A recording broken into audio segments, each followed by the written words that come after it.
So what I mean to say is not like one day you wake up and all of a sudden, boom, you've blown up. Oh no! Where are my boobs? I only have pecs now! I promise you ladies, that never ever happens. Say you start going to the gym and you're getting stronger and getting bigger, right? Now you go to Lululemon, no longer a size 2, you're a size 4. Do you feel accomplished? Do you feel good?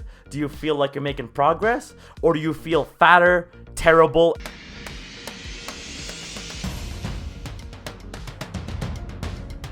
Hey, what's up guys? It's John, aka Bruce Lee. I'm a kickboxing teacher from Canada, and today we're talking about why do gyms hate women? But more seriously, I don't think that gyms actually hate women per se, but I do think that in the fitness industry as a whole, there is an unfair set of expectations on females or on women. I know for some people this might be a touchy subject to talk about, but I think it's very important to have that conversation out there and therefore get my own thoughts out there, because I've been at a lot of different gyms, a lot of different kind of workouts or classes or fitness facilities, and I kind of see the same tendencies at every single place I go, like 9 out of 10 times, and I really think that a lot of people have a similar experience, right? And to that point, you know, if you want to see the proof, I think it's in the pudding, right? Like, why do non-co-ed gyms exist? Like, why do females think that a women's only gym should exist, and why do they go there, right? Clearly, they've removed something that's a problem for them. Men.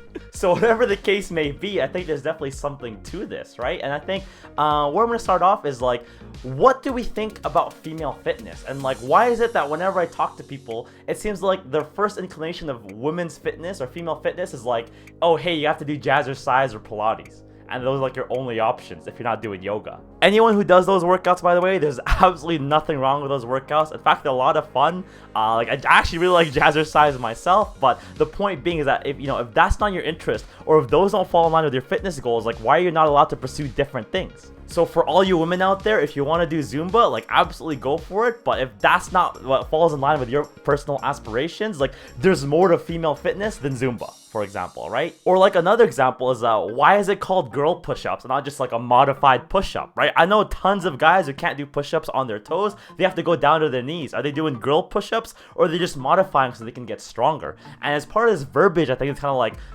putting people down in the very like name or like terminology of it. I think one of the things that go along with this as well is when like beginners, noobs, people who like have never been to the gym before, or people who are going to the gym who are a bit heavier, it seems like everyone wants to give you advice. Everyone wants to help you because it makes them feel better to tell you what to do.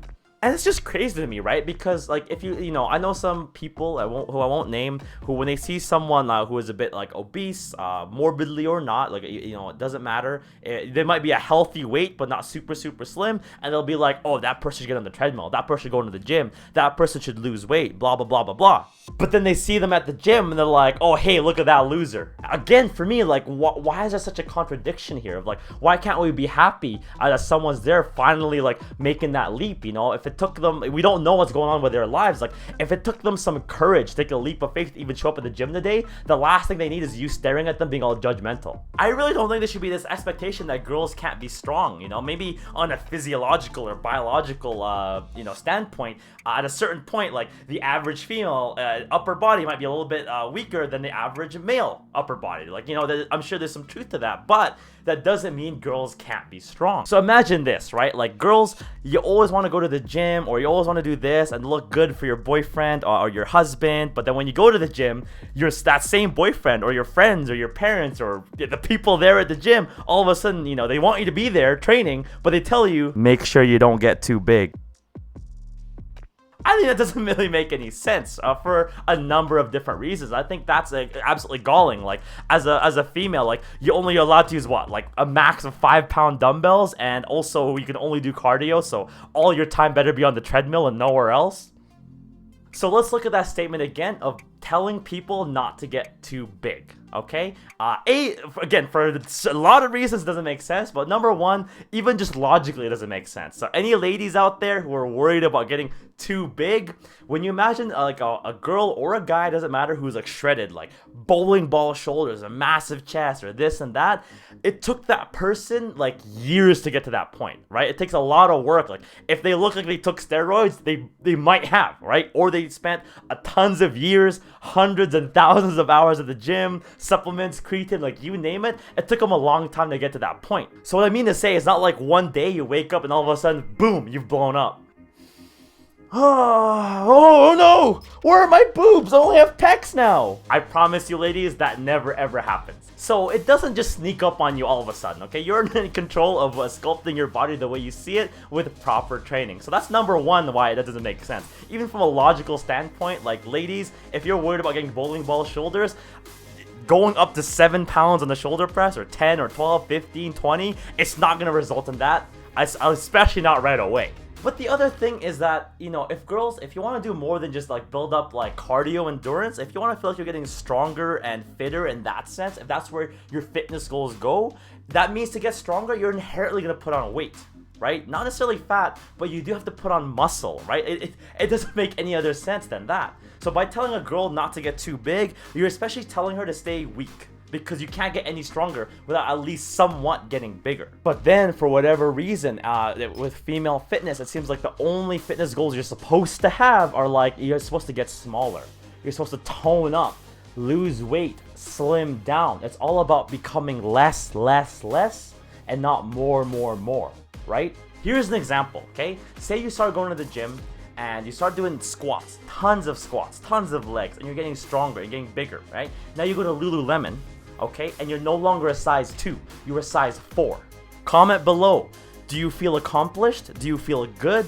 Do you feel like you're making progress? Or do you feel fatter, terrible, and like you don't want to do it anymore? Now, regardless of your answer, I think a lot of girls, like, they would feel bad to move up in size because it doesn't feel inclusive at some stores. I'm not blaming Lululemon in particular, I'm just saying in general, it seems like you want to be that size 0. But you know what? If you're getting stronger at the gym, you're not a size 0.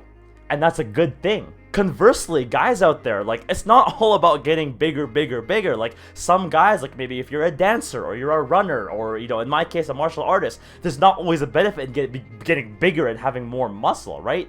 Some people want to slim down, stay lean, and there's absolutely nothing wrong with that. So having these expectations on girls versus guys, or really anyone, any of these predispositions, I think just don't make sense to have. Now, on that note, ladies, just because you're a girl at the gym doesn't mean every day has to be leg day. Furthermore to that, just because you're a girl doesn't mean you can't work out like a full day of arms or push past like a certain number of weight.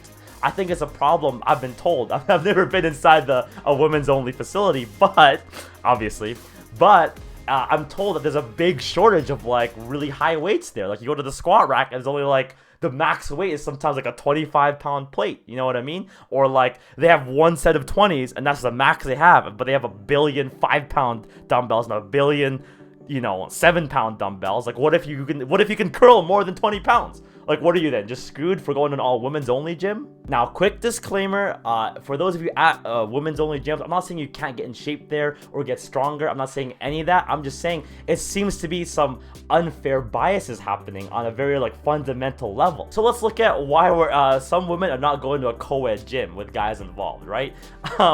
I imagine it's a few different things, but number one, guys are creeps. You know, I get it.